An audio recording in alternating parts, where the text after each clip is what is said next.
Je suis devant le château de Versailles, mais pour l'instant je peux pas entrer. Le château est fermé, les visiteurs ont été évacués à cause d'une alerte à la bombe. Mais pour toutes les personnes qui travaillent ici, il y a comme un air de déjà vu. C'est la 6e alerte à la bombe en une semaine. Et depuis notre tournage, il y a même eu une 7e alerte à la bombe ce dimanche.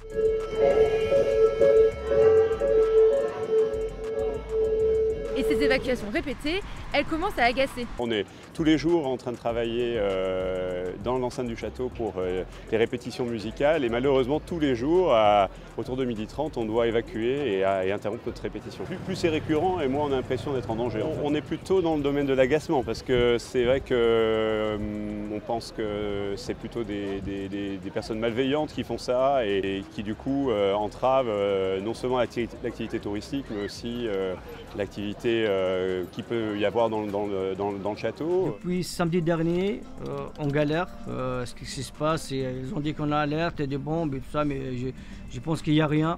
Les gens ont peur et ils rentrent direct à Paris. Vous vendez moins du coup? Oui, exactement. Il y a moins de monde, moins de travail. Je sais pas, les gens, même pour le futur, je sais pas comment ça se passe. Parce que les gens maintenant, ils pensent chaque jour, ils ont dit même le même système, je sais pas. Voilà. Vous avez peur que les gens viennent plus? C'est ça, on peur. Quel impact ça a pour vous? Ça vide en fait Versailles prématurément la journée. Donc on travaille exclusivement le midi et l'après-midi on n'a plus personne. Les gens rentrent à Paris ensuite. Alors que habituellement on a du monde jusqu'à 19 ou 20 heures.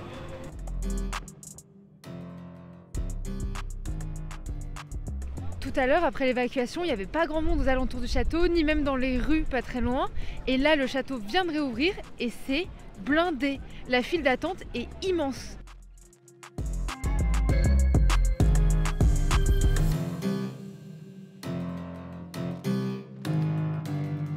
Il semblerait que ces alertes à la bombe n'impactent pas énormément l'affluence des touristes au sein du château.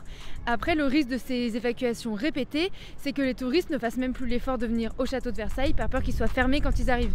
Et c'est notamment pour éviter ce genre de conséquences que le gouvernement prend les choses très au sérieux. Ces petits plaisantins, ces petits guignols qui s'amusent avec ces menaces, fausses en l'occurrence, eh bien, ils seront retrouvés. Ils seront punis. Un homme soupçonné d'être l'un des auteurs de ces fausses alertes à la bombe a été placé en garde à vue ce vendredi. Ces faux signalements ont aussi touché le musée du Louvre, plusieurs aéroports et beaucoup d'établissements scolaires.